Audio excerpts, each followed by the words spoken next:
నకిలీ నకిలీ నకిలీ ఎక్కడ చూసినా అంతా నకిలీనే. ఈ మధ్య కాలంలో ఈ నకిలీకి దానికంటే నకిలీ మనుషులు కూడా ఎక్కువయ్యారు. మనుషులు ఏంటి అనుకుంటున్నారా? నకిలీ ఏంటని అనుకుంటున్నారా? నిజం, నేను చెప్పేది నిజమే. ఇటీవల కాలంలో నకిలీ సర్టిఫికెట్లు ఎక్కువైపోయాయి. ఈ నకిలీ పేర్లతో తెలంగాణలో తెలంగాణ వాసులే కాకుండా వివిధ దేశాల నుంచి నకిలీలు పుడుతున్నారు. అసలు ఎవరు వీళ్ళంతా? ఎందుకు తెలంగాణకు వస్తున్నారు?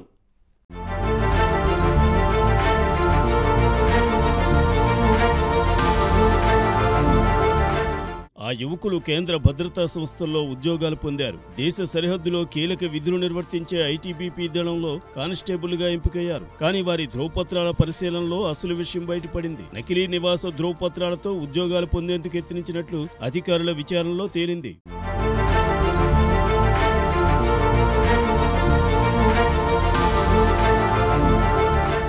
ఆదిలాబాద్ జిల్లాలో జరిగిన ఈ నకిలీ దందా ఆలస్యంగా వెలుగులోకి వచ్చింది. ఇచ్చోడ పోలీసులు తెలిపిన వివరాల ప్రకారం సహానీ సూరజ్, గజేంద్ర, దిగ్విజయ్ విశ్వకర్మ ఐటీబీపీలో కానిస్టేబుల్ ఉద్యోగాలకు దరఖాస్తు చేసుకున్నారు. వీరు ముగ్గురు ఇచ్చోడ మండలంలోని ఇస్లాం నగర్, కోక్సమన్నూర్ గ్రామ నివాసులమంటూ నకిలీ నివాస ధృవీకరణ పత్రాలతో ఉద్యోగాలకు ఎంపికయ్యారు. అయితే ధ్రువపత్రాల పరిశీలనలో అసలు విషయం బయటపడింది.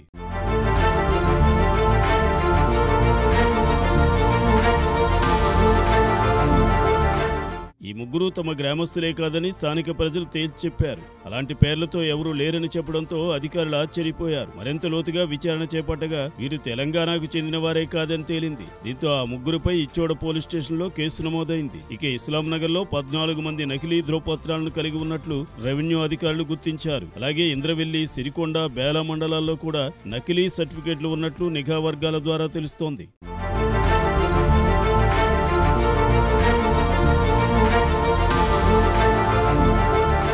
గతంలోనూ ఇచ్చోడ మండలంలో నకిలీ కళ్యాణలక్ష్మి దరఖాస్తులు వెలుగు చూశాయి. ఇచ్చోడలోని మీ సేవ ద్వారానే ఈ అక్రమాలు జరుగుతున్నట్లు సమాచారం. నకిలీ నివాస ధ్రువపత్రాల భోగోతం బయటపడడంతో అధికారులు అప్రమత్తమయ్యారు. జిల్లా వ్యాప్తంగా మీ సేవా కేంద్రాల్లో తనిఖీలు నిర్వహించి రికార్డును పరిశీలించారు. ఇతర రాష్ట్రాల వారు ఐటీబీపీకి ఇక్కడి నుంచి ఎందుకు దరఖాస్తు చేశారు, దీని వెనుక ఎవరున్నారన్న కోణంలో పోలీసులు దర్యాప్తు చేస్తున్నారు. ఈ దందా వెనుక ఏదైనా కుట్ర ఉందా అన్న అనుమానాలు వ్యక్తమవుతున్నాయి.